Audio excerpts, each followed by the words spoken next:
people want people like you who are fighting and who are listening. And there's a part in your speech where you ask the people in the crowd, Yep. what's it like to live paycheck to paycheck? And people share what they're experiencing with you. Talk to us about that, Senator. Well, that was an extraordinary moment. And here is the reality, which is not talked about very much. The reality is that in America today, our life expectancy is about 4 years less than other wealthy countries.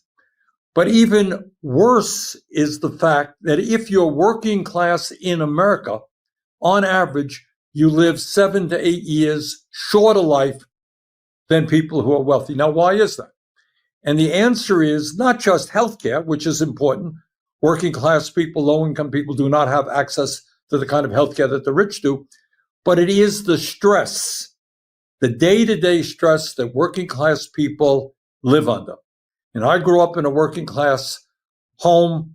I know a little bit about what it's like to have a family living paycheck to paycheck. And what I did, that was in Altoona, Wisconsin. I said, okay, all right, tell me what it's like to live under economic stress. And people just stood up.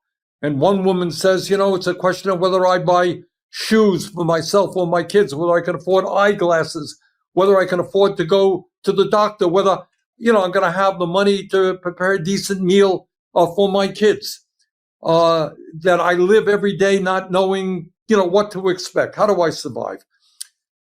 And what that is about, that is the reality that tens of millions of our people are living under. We don't talk about it.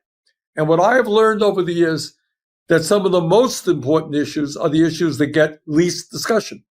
And one of those issues is not just that working class people live 6 years shorter lives, 7 years shorter lives than the rich. That's important. Why is that? But what's equally important is 60% of the American people in the richest country on earth live paycheck to paycheck.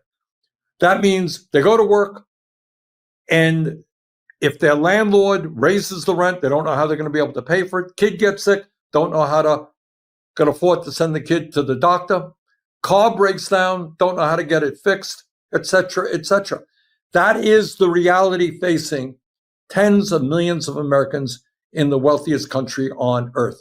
And that is the issue that we got to focus on. And that is why we got to transform our economy so that it works for everybody, not just billionaires.